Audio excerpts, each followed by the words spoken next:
வணக்கம்.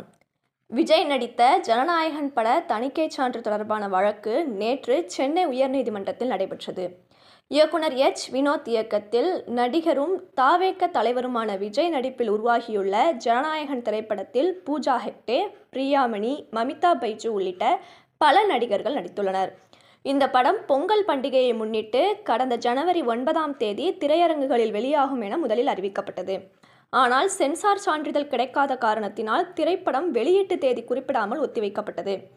விரைவில் சென்சார் சான்றிதழ் வழங்க கோரி சென்னை உயர்நீதிமன்றத்தில் தயாரிப்பு நிறுவனம் சார்பில் வழக்கு தொடரப்பட்டது. தொடர்ந்து ஜனநாயகன் படத்திற்கு UA சான்றிதழ் வழங்க சென்னை உயர்நீதிமன்ற தனி நீதிபதி PT உஷா உத்தரவிட்டார். இதை எதிர்த்து உடனடியாக தணிக்கை வாரியம் சார்பில் உயர்நீதிமன்ற தலைமை நீதிபதி அமர்வில் மேல்முறையீட்டு மனு தாக்கல் செய்யப்பட்டது. இது தொடர்பான விசாரணையின் போது பதில் மனு தாக்கல் செய்ய அவகாசம் கோரியுள்ளோம். ஆனால் அவகாசம் வழங்காமல் உடனடியாக சான்றிதழ் வழங்கும்படி தனி நீதிபதி உத்தரவிட்டார் என சென்சார் போர்டு சார்பில் வாதிடப்பட்டது.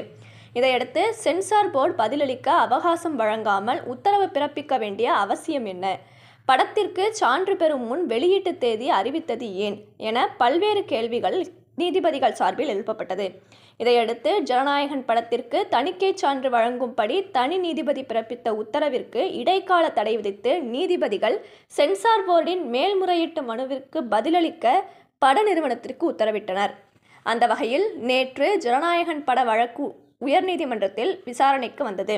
அப்போது தணிக்கை வாரியம் சார்பில் நீதிமன்றத்தில் அறிக்கை தாக்கல் செய்யப்பட்டது. அப்போது தணிக்கை வாரியம் தரப்பில் 14 காட்சிகளை நீக்க வேண்டும் என ஜனநாயகன் பட நிறுவனத்திற்கு தெரிவிக்கப்பட்டது உண்மை. ஆனால் இதற்காக மட்டுமே உடனடியாக சென்சார் சான்றிதழ் வழங்க வேண்டும் என கோர முடியாது. மீண்டும் படத்தை பார்த்து முடிவெடுக்க கமிட்டிக்கு அதிகாரம் உள்ளது.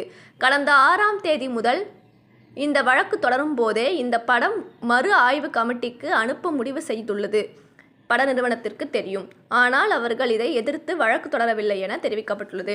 மேலும் எங்கள் தரப்பில் பதில் மனு தாக்கல் செய்ய 8 வாரங்கள் அவகாசம் வழங்காவிட்டாலும் 4 நாட்களாவது வழங்கியிருக்கிறோம்.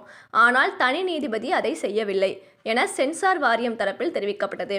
படத்திற்கு சான்றிதழ் வழங்குவது குறித்து இறுதி முடிவு எடுக்க மும்பையில் உள்ள சென்சார் போர்டிற்கு தான் அதிகாரம் இருக்கிறது. ரூபாய் 500 கோடி முதலீடு செய்துள்ளதாக கூறி தயாரிப்பு நிறுவனம் உடனடியாக நிவாரணம் கோர முடியாது என சென்சார் போர்டு தரப்பில் தெரிவிக்கப்பட்டுள்ளது.